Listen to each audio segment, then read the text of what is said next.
So I am Jocelyne Gros, professor at IAE Lille, University School of Management. We have created a double degree with the Karazin Business School in Kharkiv. So one of my previous students contacted me because she worked in this NGO, and she introduced me to Anna.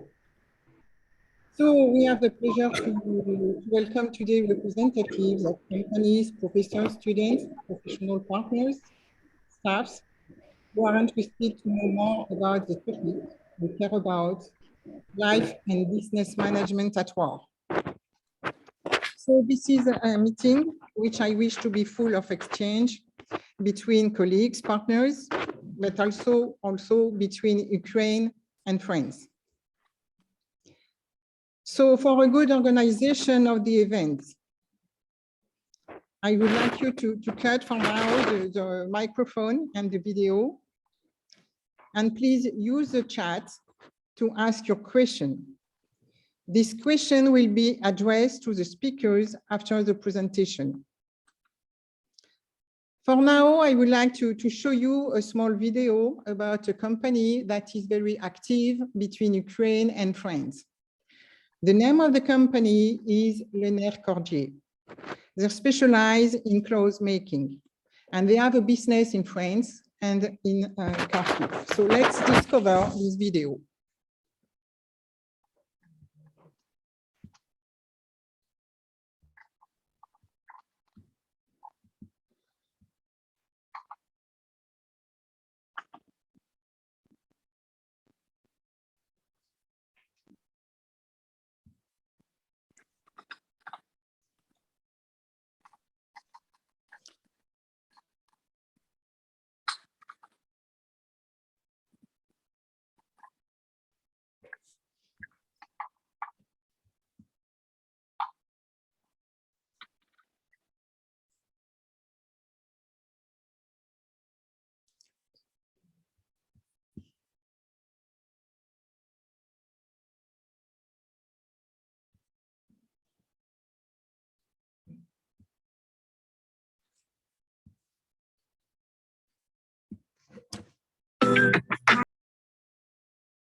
So, as you can see, even in France, a lot of companies, a lot of people, non-profit making organizations are really active to participate in helping Ukraine. So this is just an example, but we have a lot more of initiatives that are made in France.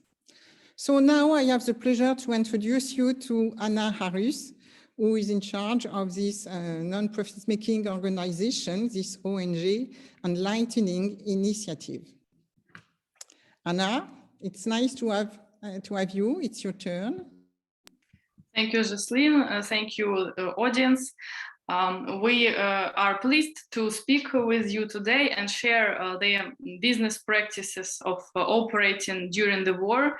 And we hope that you will learn more. This would be kind of a workshop for you. Hopefully no one will be in such a situation as we are and our brave people and businesses, but I'm sure you will hear something useful today for your future business practices, as you are MBA students mostly and students at the School of Business.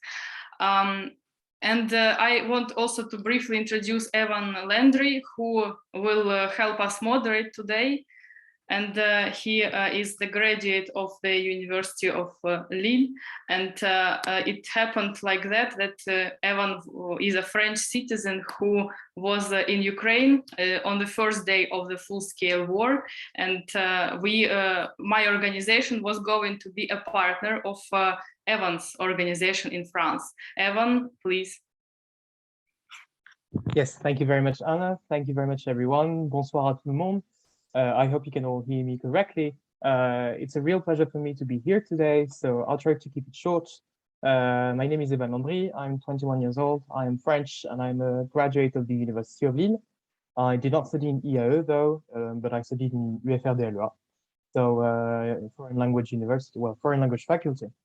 After my degree, I wanted to take a gap year, and so that is why I'm doing right now a service civique. So basically, I'm a volunteer in La Fabrique des Filles du Calaisis, which is basically a mission locale. So it's a youth employment agency. And my role in today's conference will be to help the moderators with the questions and so on, and to give as well some insights as a French citizen that was in Ukraine when the war started. So first of all, I'd like to explain a little bit of why I came to Ukraine. Indeed, as Anna said it, I was supposed to seal a partnership between my organization and her organization. My role is to promote the Erasmus Plus programs, and Ukraine is part of these programs. So this was the goal of our meeting.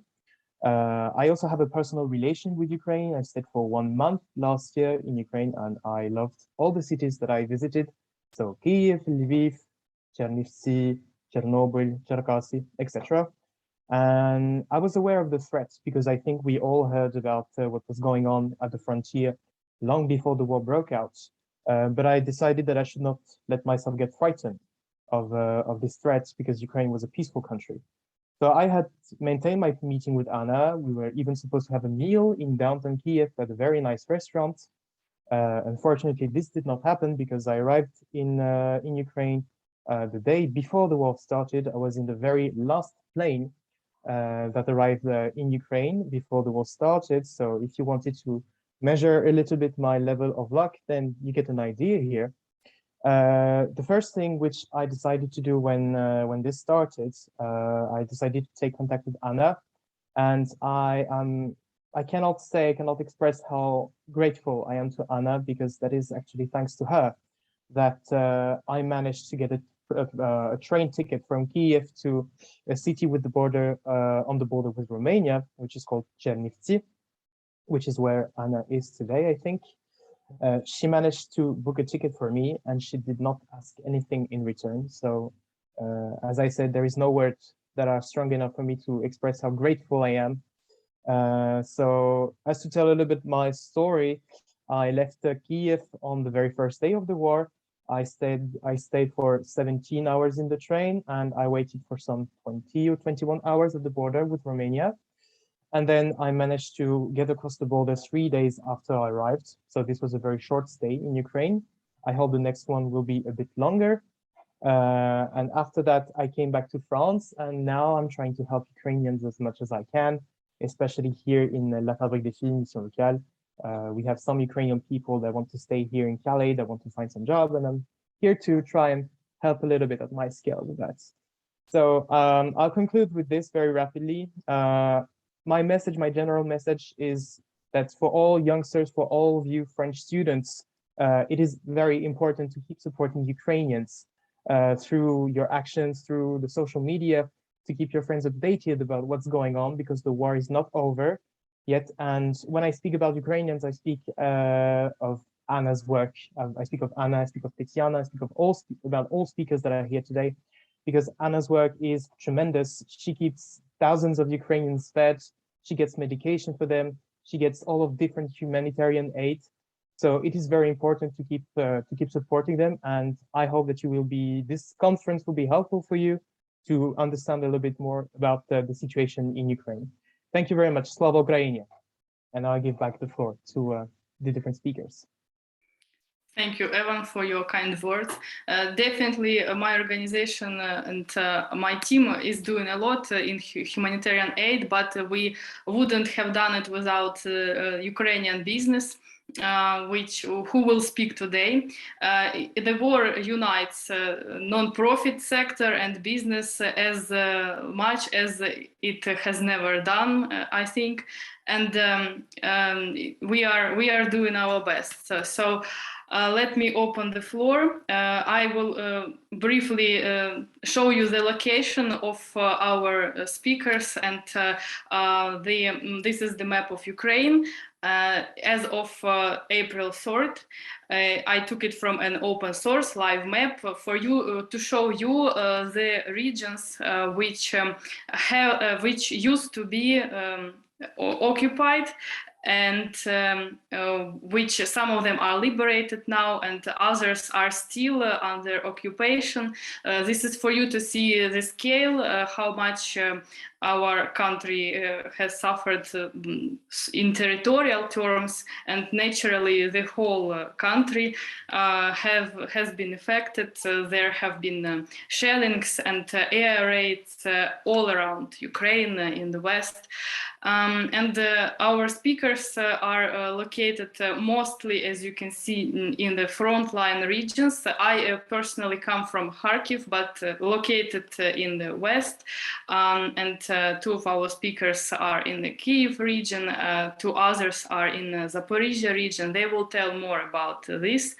And here, these are photos of beautiful Ukrainian cities, which Evan has seen and visited, and which now look much more tragically than on these pictures. So I will speak really briefly about my nonprofit organization management and what we do for Ukraine, and will share business practices with you as a nonprofit organization. So personally, I have been the director of this organization since 2017, and we were doing projects, educational projects for young people of Ukraine to help them build their career, get employed, to participate in intercultural exchange. And 2 years ago, we started doing IT-powered projects jointly with the US Embassy in Kyiv, and we were supported also by Erasmus Plus to do intercultural exchange with European partners. Naturally, all these projects were paused because of the war, because we couldn't continue doing them anymore. We had humanitarian needs to take care of. What business practices I can share, what we started doing. First, from the first days, we tried to be useful as much as possible with what we can do. We have a strong IT expertise. That's why we applied it to create a digital management system for humanitarian aid logistics. We united the efforts of several famous IT companies in Ukraine. One of them will speak today, Active Chat, and we created a system which included a CRM system, a chatbot to take humanitarian aid orders, to track humanitarian goods at warehouses. And this allowed, on the first weeks of war, to deliver humanitarian goods all around Ukraine from the city of Lviv. It was distributed all around Ukraine. This was an IT project which was conducted for a couple of weeks. You can imagine it's not how IT projects are usually deployed under normal circumstances. Simultaneously, we were doing fundraising, and we were helping volunteers in eastern and southern regions. So these volunteers are people whom we have known since the beginning of like 2017, and they contacted our organization saying that they need money to get food, to buy medicine for people who are in the bomb shelters, for different vulnerable groups of people. And naturally, we knew these people personally, and we couldn't just stand aside and say, okay, guys, stay strong. We are doing IT here. We simultaneously with doing IT, we were raising funds to help these specific people in the east and south. So we got some foreign grants, we did fundraising events, and we collected individual donations, and we were successful. We managed to collect around 42,000 euro, most of which have already been allocated to buy medicine, food, and clothes. Our volunteer network has expanded to people whom we met during the war, and they were, and it's important to verify your volunteers. We verified their passport and tax code data, and we know that these are reliable people whom we have sort of official relations during the war, legal relations. And last but not least, after the first month of war, we started kind of business partnerships with Ukrainian businesses. It's important that it is the war, but the economy in Ukraine is still operating, and businesses are trying to stay afloat. So we were not only getting medicine and food for free, but we were buying a part of it. Around 50% we are buying from Ukrainian businesses, and 50% as usual are given for free to people, to aid beneficiaries in the East. So it's important if you are a non-profit operating at war to take care of the business in your country and help the business to stay afloat and operate. And the last, it's important to adjust your humanitarian aid activities as adjust to the current needs, because the situation is changing every day. And like if at the beginning of war the food was important, like we were contacted to help people get food, now medicine is the first priority. So we are focusing now on medicine and ready to eat meals. We are collecting donations for it, and if some of you are willing to donate, you're welcome to our website to make your contribution, and we provide all the reports. And we are thinking about developing startups to also get funds for humanitarian aid. And yeah, we have a lot of ideas, and we are determined to continue our humanitarian work. With this, very briefly, I pass the word to our business speakers. And all of these business speakers, we have somehow worked with them during the war at different stages, different level of interactions. And you will hear about them more, and you are welcome to ask questions in chat and during the Q&A session. So next speaker is Andrew Gunnin, who is an IT business owner and CEO. Andrew, please. Yeah, hi guys, can you hear me? Yes, we can. Yes. Okay, cool. Thank you so much. Thanks for having me. A great opportunity to speak. And definitely I have to admit that war is a terrible disaster. Even when everyone is talking about it, the war always comes unexpected. But if you perceive the war as a disaster only, you definitely cannot win. So the war to me is a huge challenge at the same time too. And I believe that we at Active Chat are doing quite well with it. I'm Andrew, the founder and CEO of ActiveChat. We are a small Ukrainian startup that solves the issue of dumb chatbots. We help companies build better conversations with their customers with the use of modern machine learning technology. And we also help developers save tons of their time by simplifying the process of development of the virtual assistant. We started our product 3 years ago, and we have been mostly targeting SMB customers across the United States and Europe. And we had a huge success with our lifetime deal at AppSumo. We sold our software for over $500,000 in just 2 weeks. We were competing with simple chatbot platforms like ManyChat or ChatFuel then, but we quickly noticed that our technology has much more to offer to the enterprise customers. So later in 2021, we refocused into enterprise segment, and we already signed up a number of enterprise customers, mostly in telecom, in utilities, in finance sectors. We also have been approached for demos by huge companies like Dropbox, GoDaddy, or Stripe. And that means to me that what we do actually somehow resonates with their needs. Our customers tell us that they can build their virtual assistants 10 times faster and 10 times more powerful than with any other tool in the market. And this is the core feature that we use to help many Ukrainian teams in the recent 2 months. When the war hit, we were approached by a number of volunteer teams across Ukraine who needed smart chatbots for coordination, logistics, or communication. Mostly on Telegram or on Facebook Messenger or on websites. And we managed to build these bots in just days instead of weeks or months that would be required otherwise. And all this was definitely happening in times of huge stress, in times of team relocation and uncertainty. What we learned from this experience is that it doesn't matter how big or small you are. What matters most is how focused and calm you can stay and how you can use your tools and knowledge to help others in need. The war definitely put a huge toll on us. We had to relocate the team. We lost contact with some of our developers. Some customers got worried about the stability of the platform. They knew that we are from Ukraine. We had to hire new developers fast and rearrange operations for this stressful environment. But it looks like we're doing quite well, and we get an absolutely astonishing amount of support from our customers and the international community.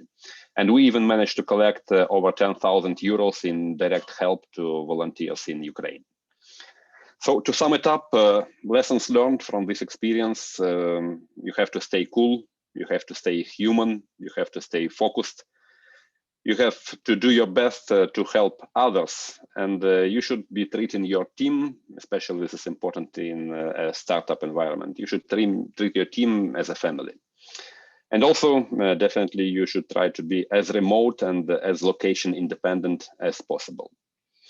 And regarding an ask from me, what we're looking for right now is as many intros to potential enterprise customers as possible. So if you know someone who can look like our customer, a company who is having a huge amount of day-to-day communication to their users, we could definitely help, and I would be extremely thankful for the introduction. Again, thank you so much for having me today. Great opportunity to speak. If you have any questions, I will be happy to answer them. Thank you so much. Thank you very much. Thank you, Andrew. I want to confirm that as a person, an organization who has worked with Andrew, they are really user-friendly and customer supportive. So don't hesitate to recommend Andrew and his company. And please save your questions. Yes, I'd like to just say quick words. Thank you very much, Andrew, for your explanations. I can as well confirm, because I tried to help Andrew by testing a little bit the bot that he made up for people in need of help in Ukraine, and I can confirm that it is great job.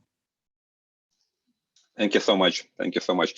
And I know that the technology is great, but what is painful for me personally, we built a simple bot, for example, recently to report people who lost contact with their relatives due to the events in Bucha, in Gostomel, and across the Kyiv region in general.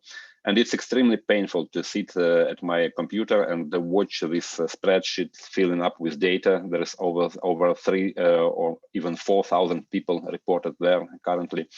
Like every day, adding new names, adding new stories there.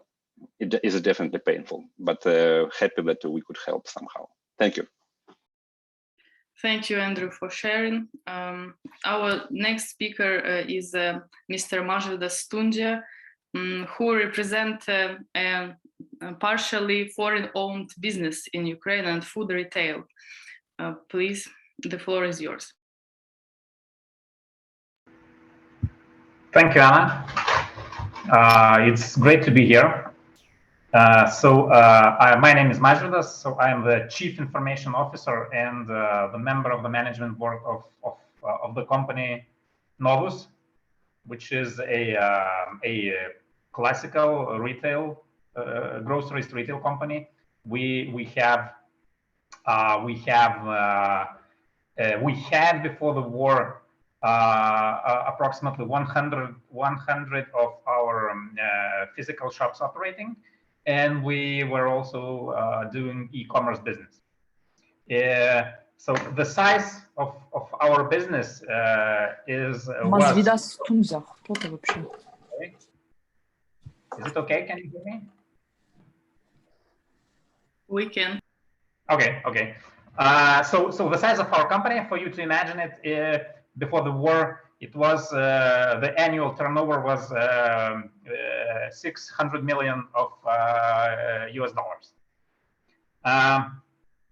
Just like Anna mentioned, our main shareholder is the foreign investor. He is Lithuanian. Well, he actually started his business in Ukraine in 1996. So he is purely, let's say, Ukraine fan, and he survived. His businesses survived the crisis of 2014, and his business will, I'm sure, will also survive 2022. What I would like to talk to you a little bit today is what happened when the war started from the purely business perspective. So I can tell some key points which took place immediately when the war started.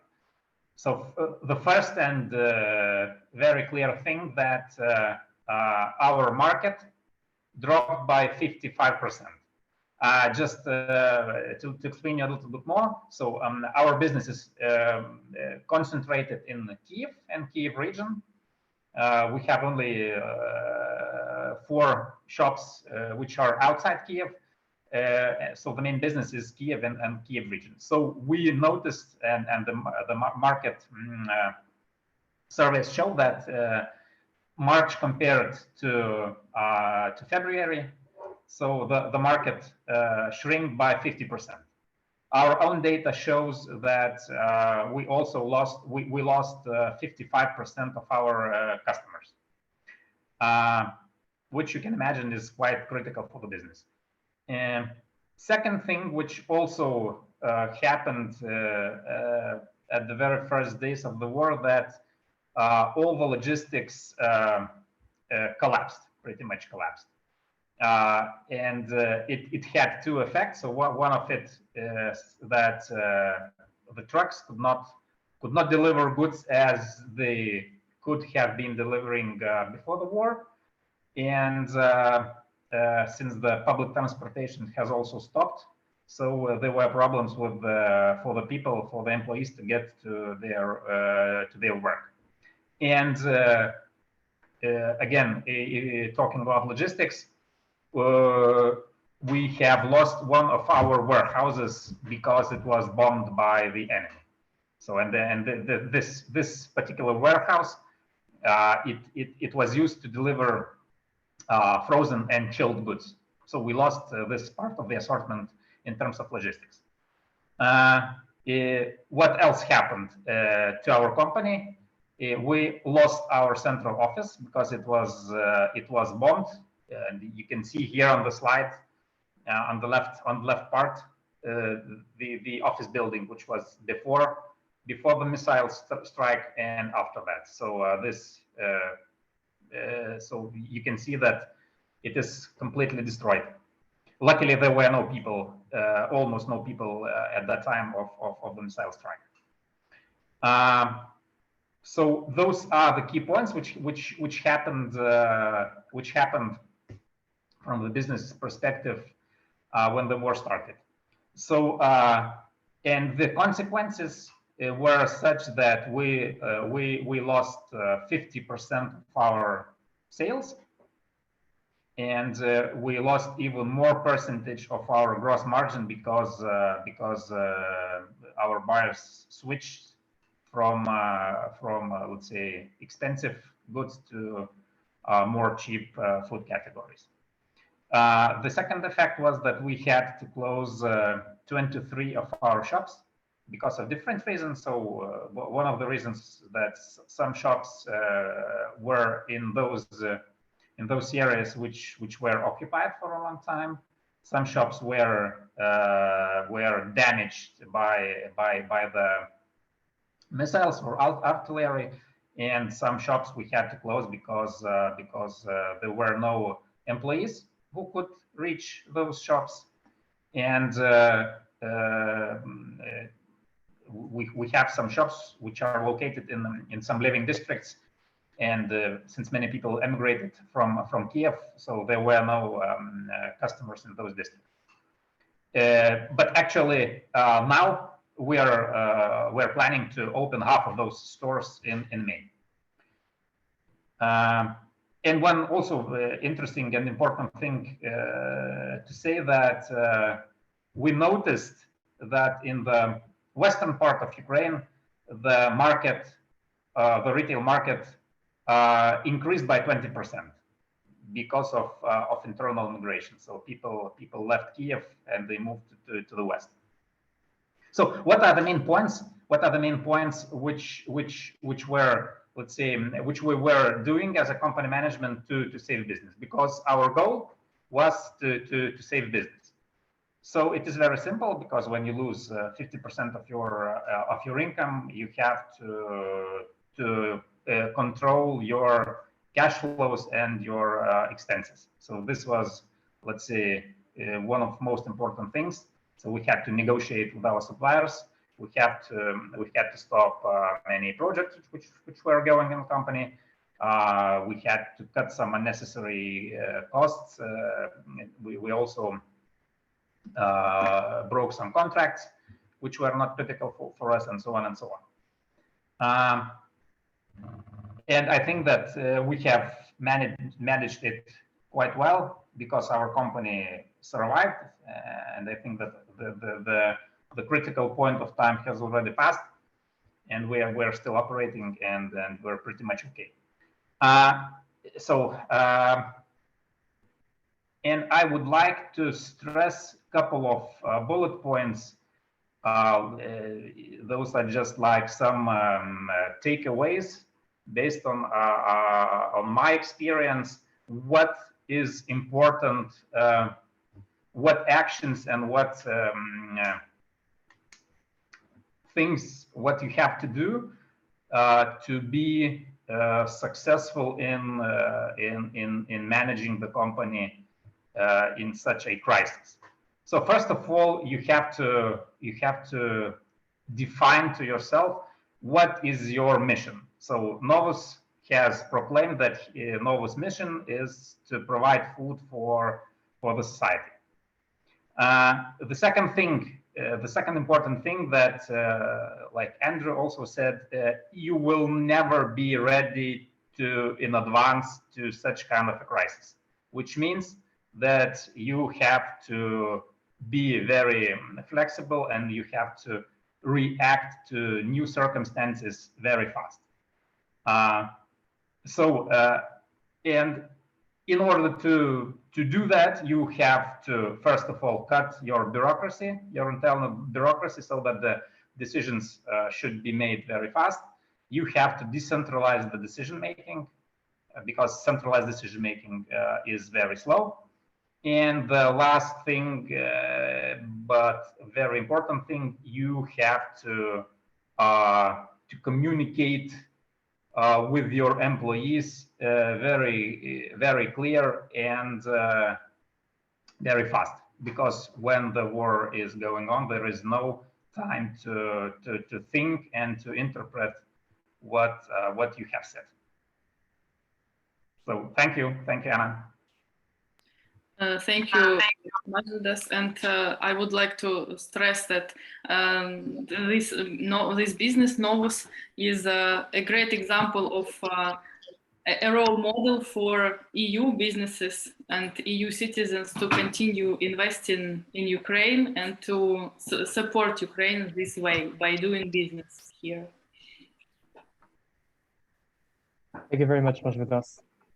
Shall we go to the next? Shall we give the floor to the next speaker? And the next speaker is Ms. Tetiana Tertychko, who represents restaurant business and food delivery. And they are currently producing also ready-to-eat meals, which our organization has also provided for civilians, for people in frontline regions. Hello, everybody. Thank you for inviting me. I live and work in Dnipro, which is a big city in eastern Ukraine. So we are pretty close to the front line, I think 100 and something kilometers. And so we have 10 restaurants. Most of them are located in Dnipro. 2 of them are located in Zaporizhia, and 1 is in Odessa, 1 in Kamyansk, and 1 restaurant was located in Mariupol. So we lost it because it was like totally destroyed. It was in the very city center, and so you can see at the picture, it was near the theater, which was bombed by Russians. So, and very famous inscription, "Children." So is near the theater, and that so. We got lucky that almost all staff members were able to move out from Mariupol, and so we lost connection with 2 people, and 18 people were able to move out. At the same time, part of our business is classical restaurants, and we also have sushi and pizza delivery in Dnipro and Zaporizhia, and so the situation is different. The delivery business is better. I feel itself better compared to classical restaurants. I think only one day, the 24th of February, was the day when our food delivery did not work. From the second day of the war, we reopened our service and started to work. And so there were people who ordered sushi and pizza at the second, the third, and so on day of the war. So there are some points that I would like to stress that were helped us to keep our business. So first of all, we opened all our restaurants as soon as we were able to do it. So as I mentioned, the sushi and pizza opened at the second day of the war, and all restaurants opened maybe after 2 weeks at the second week of the war. And so at first we were able to work only several hours per day, but still it was important for our staff members, for the team to be able to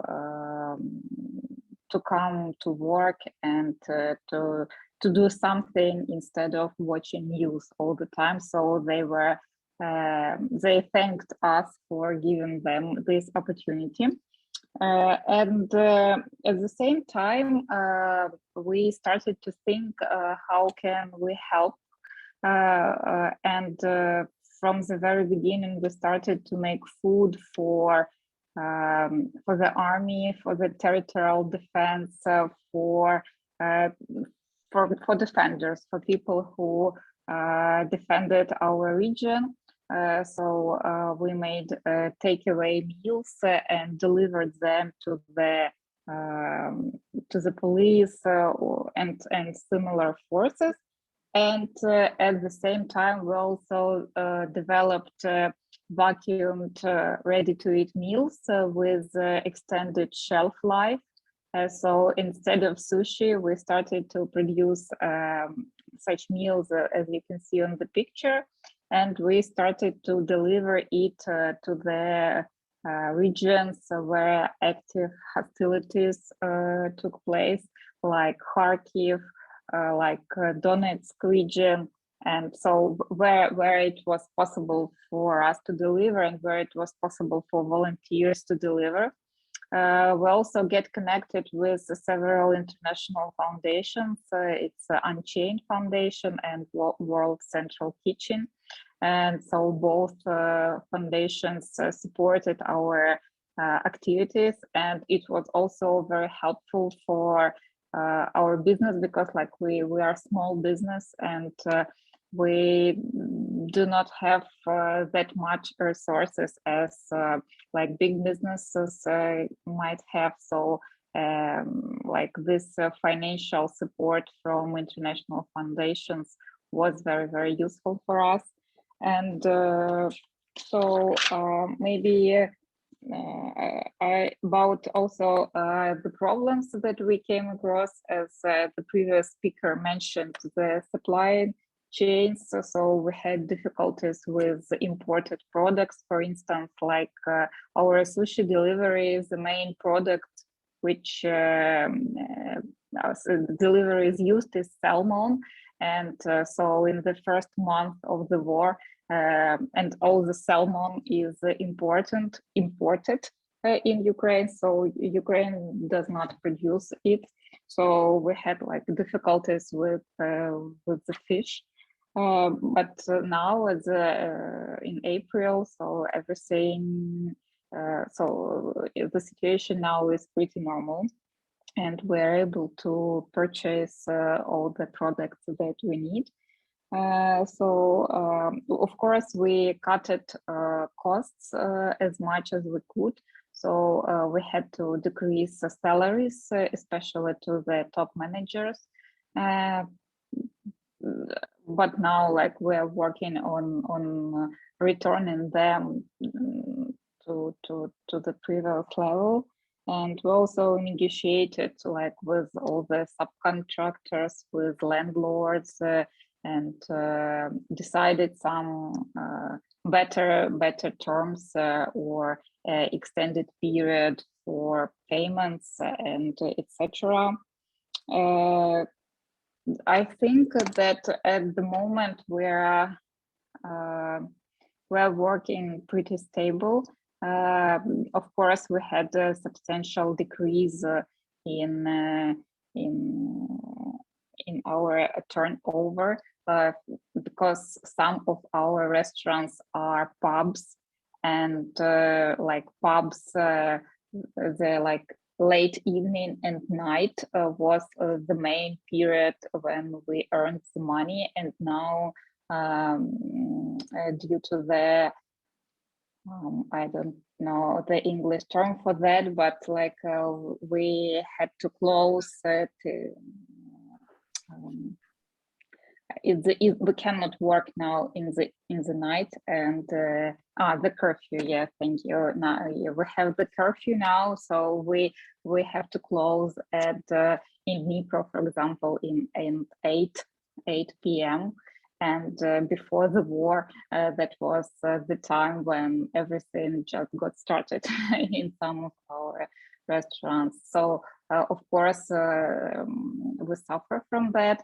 But at the same time, as I mentioned, all our restaurants are now producing also, besides like normal work, we produce food for displaced people, and we have like financial support on this activity from international donors, and this also helps us to keep personnel, to keep the team, and to pay salaries and so on. The recommendations that I have is to restart the business as soon as possible, because as I see, for example, in Dnipro, our sushi delivery, there were like weeks and weeks when we were almost the only sushi delivery in Dnipro. So we had like the blue ocean. And it also helped us, for example, to improve our positions in Google search, which is like the main source of customers in our case. So and these positions we still can keep it despite the fact that our competitors, almost all competitors now, they also start working, but because they were closed, for example, for months, they lost their positions. So that my first recommendation is to start the business as soon as possible, because it also helped us to keep the team and our staff. And then cooperation with international foundations for small businesses, it is very important, and adjustment to the current need, because like we thought that the food with extended shelf life, like our vacuumed ready-to-eat meals, can be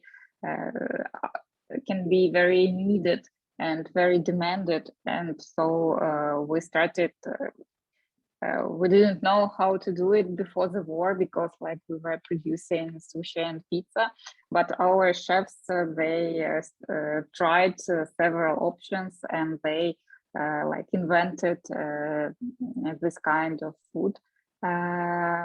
So I think that is all I have to say. Thank you for your attention. If you have any questions, and I can see that. Thank you, for being our client. So okay, that's it. I'm finished. Thank you, Tatiana. Can you hear me well? Because I had an internet disconnection twice during this. Can you hear me? Yes, okay. I can hear you.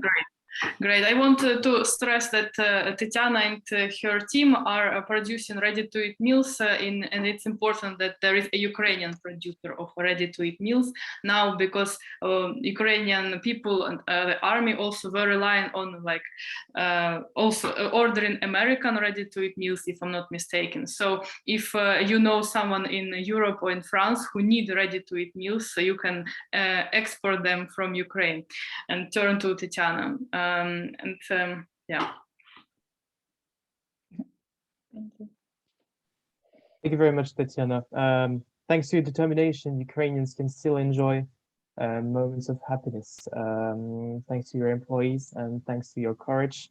And I think it is very important that even in spite of times of war, we can still have, Ukrainians can still have moments of nice moments around the sushi or pizza.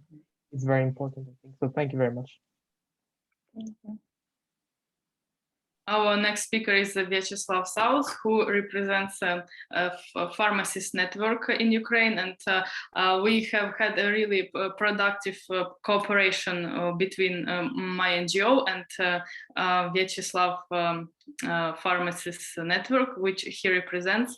And we have provided medicine, it's even impossible to count, but around 3,000 packs of medicine for sure, maybe more, I think more, to several frontline regions in the East.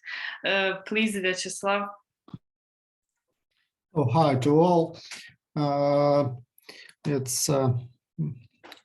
Thank you for enjoying me. Now it stopped the siren around me, so I can tell without the siren. Previous the speaker said that it's a new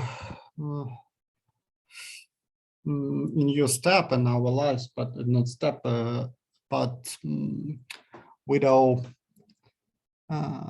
understand it at all what happened now. So I'm a chief marketing officer of a network of pharmacies INC in Ukraine. Have been in this position for 2 years, on this company about 8 years. For this time, we're able to create the largest pharmacy chain in Ukraine. It's considered about, before the war, it's considered about 1,100 pharmacies.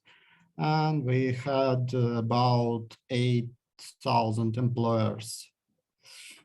The part of our business is destroyed now.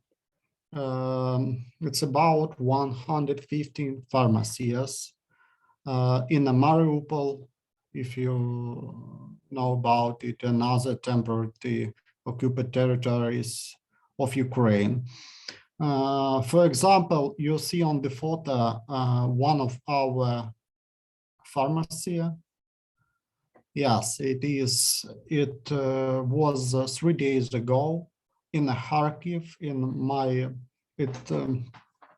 I like the city. It's was and will be most great city of Ukraine, most beautiful city. And it destroyed by the Russian shell. If I can say this likely, that it happened on 4 a.m. in the morning when there was no staff in the pharmacy. So people are alive. I want to tell you about the pharmacies. Pharmacies is not just a business. It's a part of healthcare system of Ukraine. And the medicine reform not developed in Ukraine now. And the pharmacies in Ukraine are not just like a pharmacies in France, French or other Europe countries, because people come to our pharmacies for treatment, not just for a doctor's prescription. So our mission is open the doors of all pharmacies that we can. And business now has stopped making profits since April, because a big part of business are destroyed, and now our profits, it's about take to zero. Whatever. How we help our country. We transfer some about 30,000 euros to the account of our army in Ukraine for the first day of the war. Also distributed medicine, about 100 euros, just for free. But the window of opportunity for our company has narrowed a lot, because I said about our profits. I want to tell you about the most current strategy. It's our clients relationship management system. We have been creating it about 3 years, and had more than 10 million people. And our building of this CRM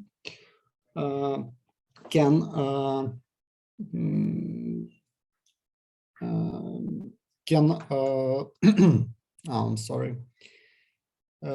Give us the chance to speak with our clients, know where they are, give him relative sales on data.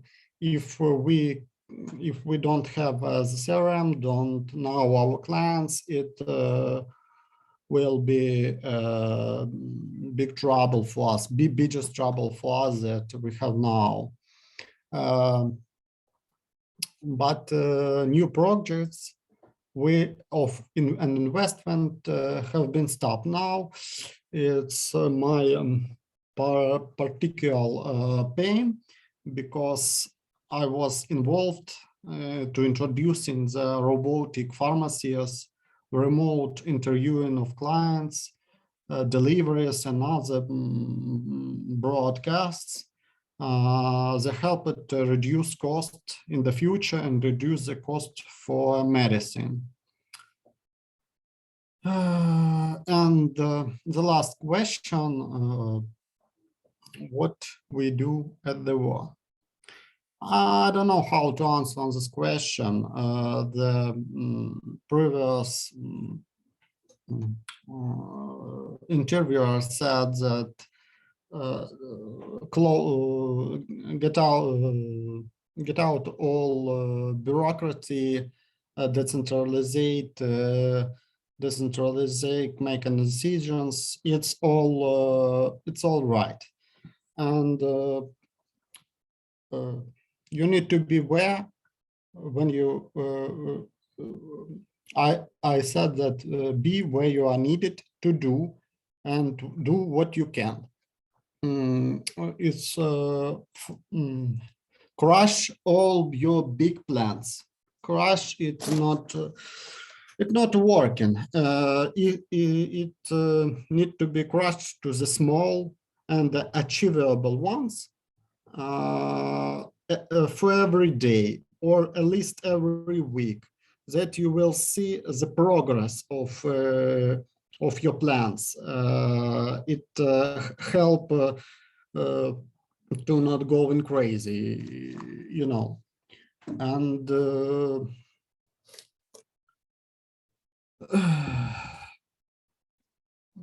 I think that the war gives us a chance only for the strongest. Businesses, rest will disappear. So in the end, I want to tell you that thank you for your country, your people, for helping us, our people. Every vote, every post on Facebook, believe me, bring Ukraine close to victory. Really. Don't be silent, please. Make reports, raise this topic, because you the ones who can put pleasure to your government to help Ukraine. We need it, really. So thank you. Thank you, Vyacheslav. I agree that now the investment and all new projects have stopped. It's a pain to everyone, and we will work to resume all of them as soon as possible, as soon as we can.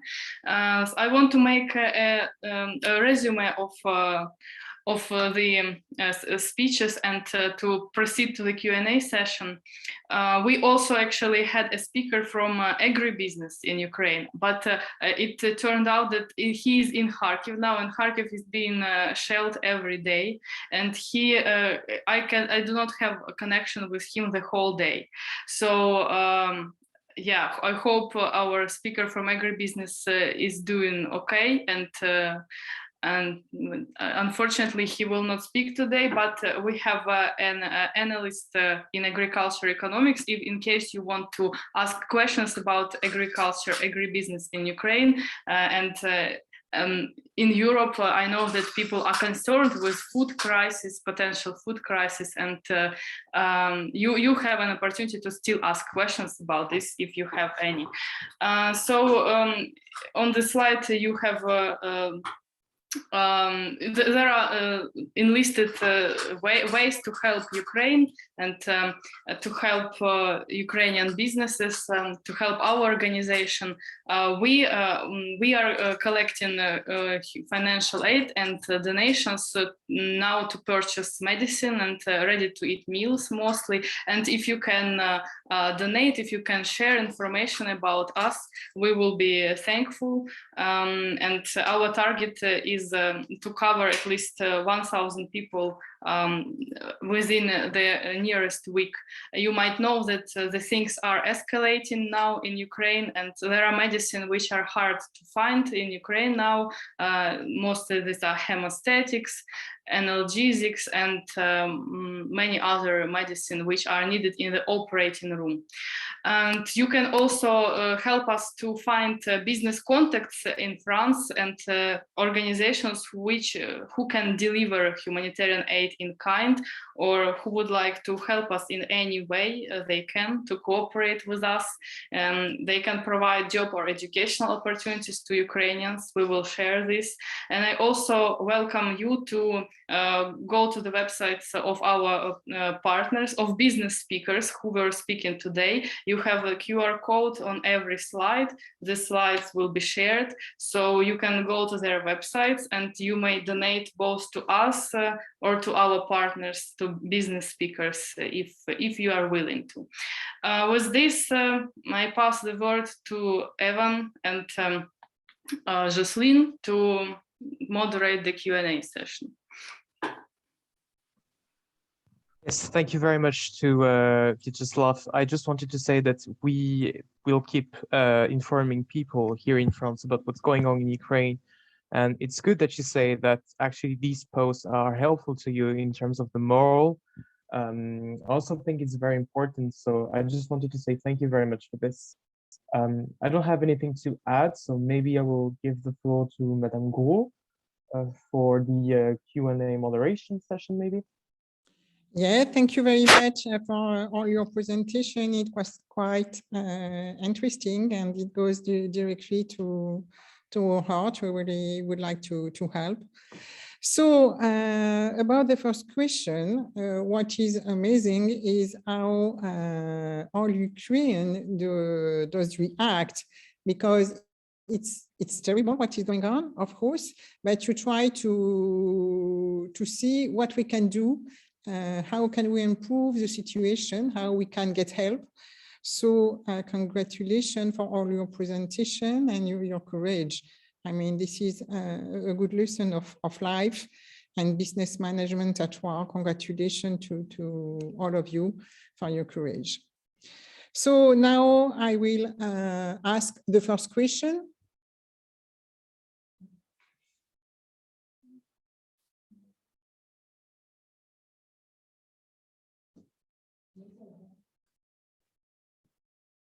I wonder how do they manage to keep motivation with their team? Okay, so the first question is, nowadays, how do you manage to keep the motivation with your team?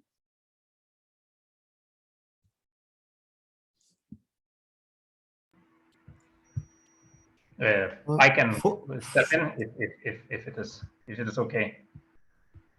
So, well, first thing, what we are, let's say, what we are seeing in our company, that people are, how to say, people are motivated by itself, because the Ukrainian society is very patriotic, and you don't have to explain people that that their country is in danger, and that they have to be active and to do everything that they can.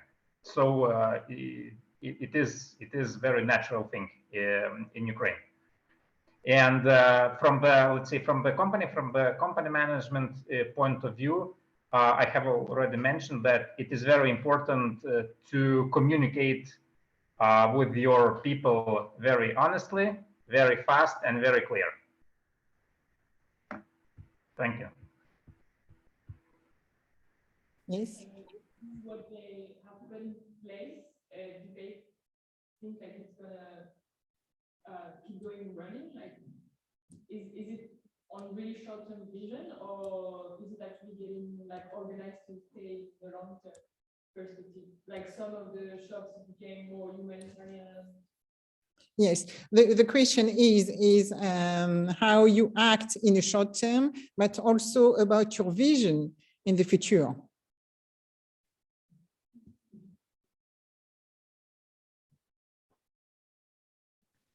Does any speaker want to take the answer? Vyacheslav? Please, can you repeat the question? I answered Can you it. repeat the question? Like what everything they put into place now, like helping people, building, like you know, when they say that they were organizing the donation, etc. Do they, like, if the crisis ends, and hopefully it will end, like are they just gonna keep going on the long term because we need to reconstruct and we need to recover? Yeah. The question is, so we're talking about donation. We know how important, I mean, we can see it on TV. We can see it also today with the picture you show us. I'm sad for dear Kharkiv. I agree with you. It's a beautiful town. So the question is about donation. We know it's really important nowadays, military speaking, medically speaking, and also economically speaking. But how do you see things in the future? Because you will need to rebuild Kharkiv or Ukraine.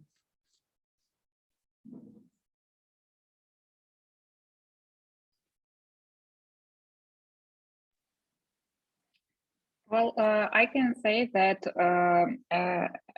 first of all,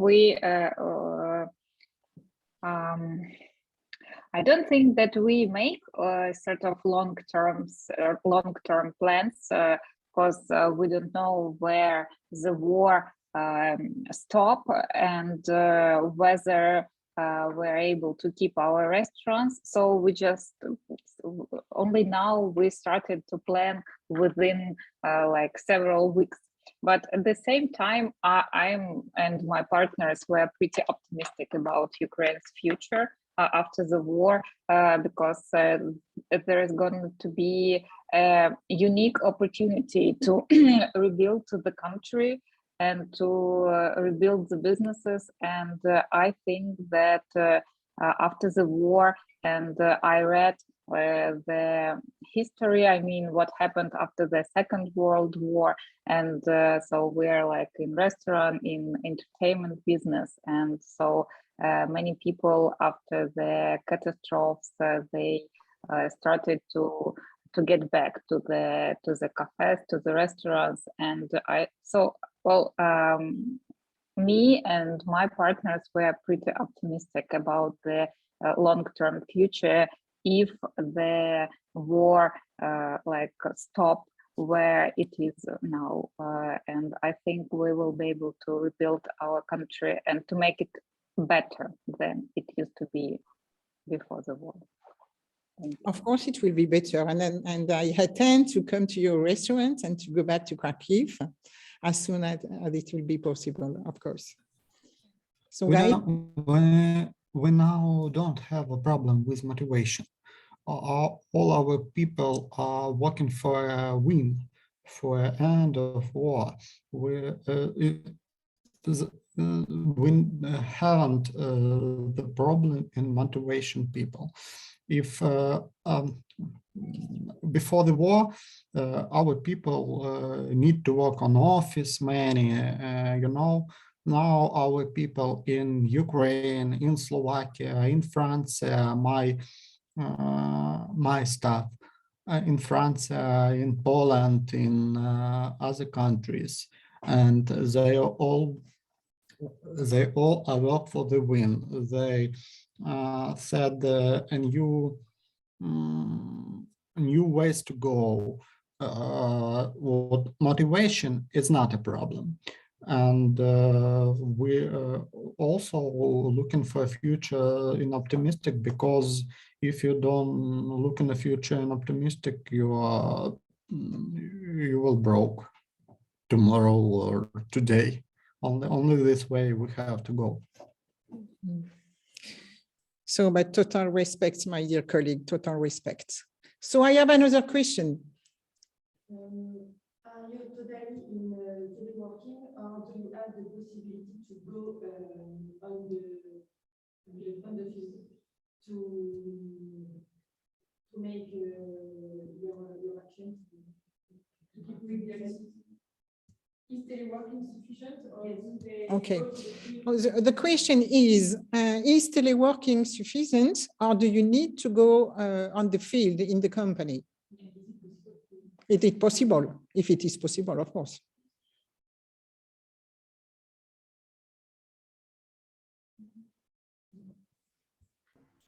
Can you repeat the question? I didn't hear it well. Okay, I will try my best.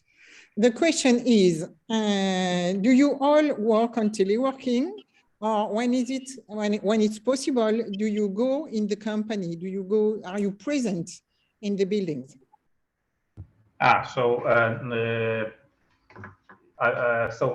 What regards us, our company, so we have, let's say, two kinds of employees. So those employees who work in the shops, yes, they have to be there, because otherwise the shops will not be working.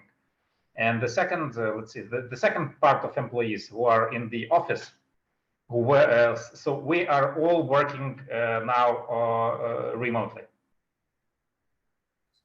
So, and let's say from the first day of the war, the company, the management of the company made a decision that everybody should stay home because it is safer, and it is until now. So currently, the whole central office in our company is working remotely from their homes. So I have another question also. It's about medicine and hospitals. So we saw that a lot of pharmacy were destroyed. It must be a real problem, especially now during the war. How can you get medicine?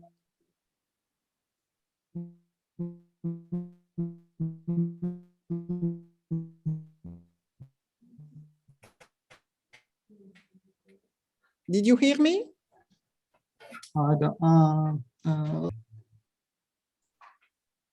Oh. I think Vyacheslav has bad internet connection. You hear me? Oh. Yes, we do. We can hear you now. Okay. Okay. The question is how. I saw your question. Okay, look, now in Ukraine, we have before the war we have much pharmacies for 1,000 people, if it really. It's not a problem. Destroyed pharmacies. It's not a problem for all Ukraine, but it is a problem locally. In the cities which are occupied, they don't give us to move the medicine for these cities. They don't give us to work, and our people are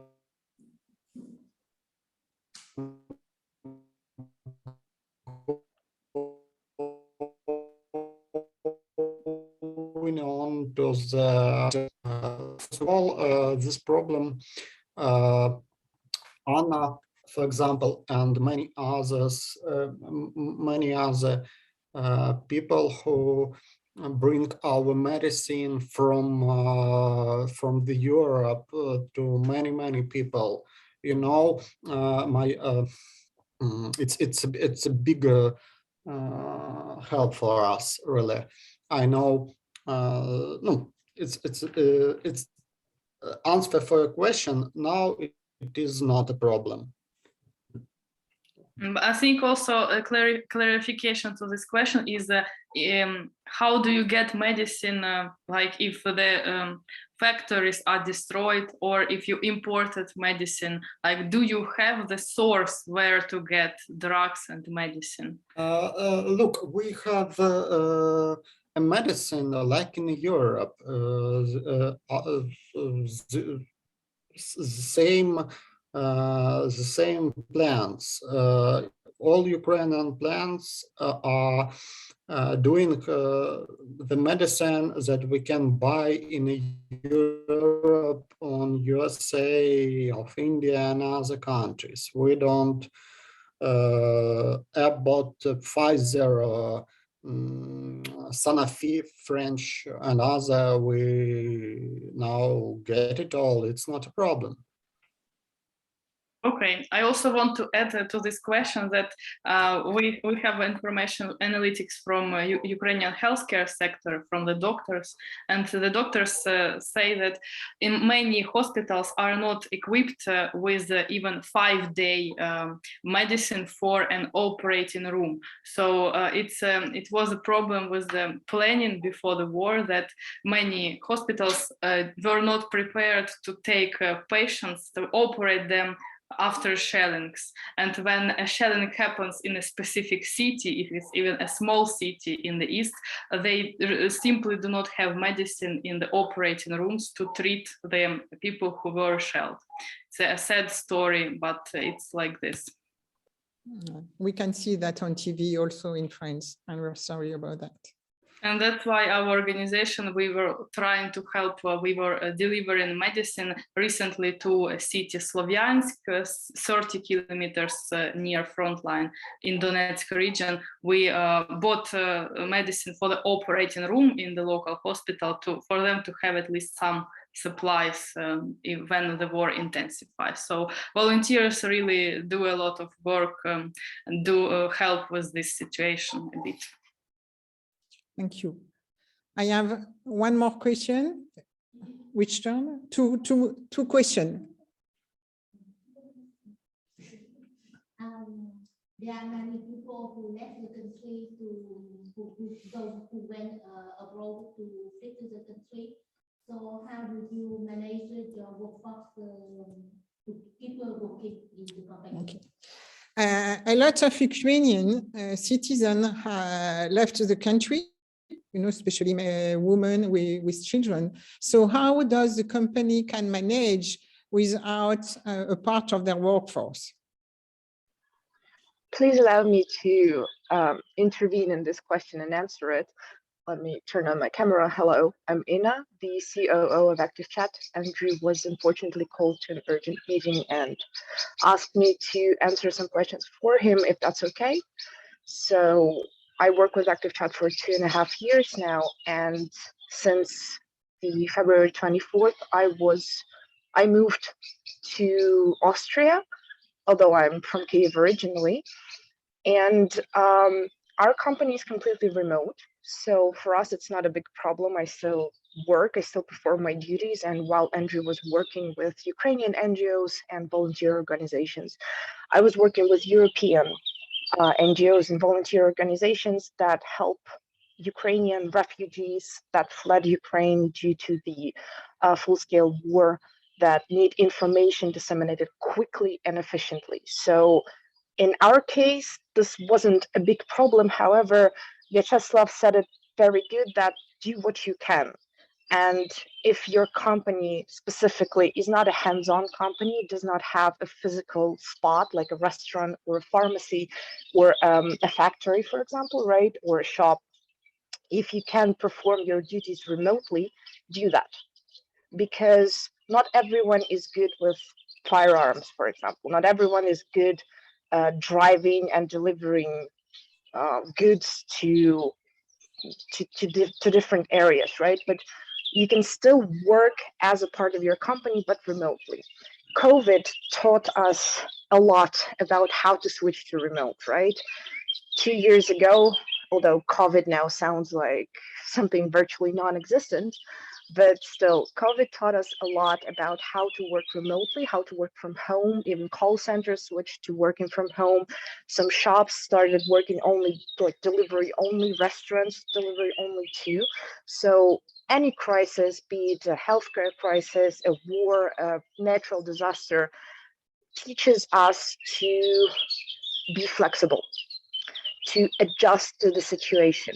And this is something that has to be mastered. This is a skill that has to be mastered, well, hopefully in advance, but usually you can never predict what will happen. But flexibility and the ability to adjust is usually something that is very valuable in situations like these. For myself, on the 24th of February, I crossed out stress resistance out of my resume completely. But even though it took me some time to adjust and took me some time to process the guilt that I'm safe and other people in Ukraine are not, that I have access to safety, to clear skies overhead, and some people don't. I still understand for myself that my duty is to help wherever I can and wherever I'm best at.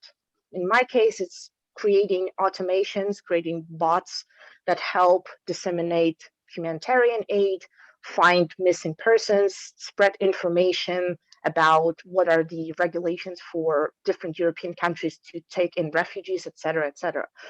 So this is pretty much the resume of what I wanted to say is, even if you're abroad, use the opportunity to adjust your processes to work remotely, use the opportunity to network with different companies and different organizations abroad, expand your market to different countries, participate in offline and online events as much as it is possible.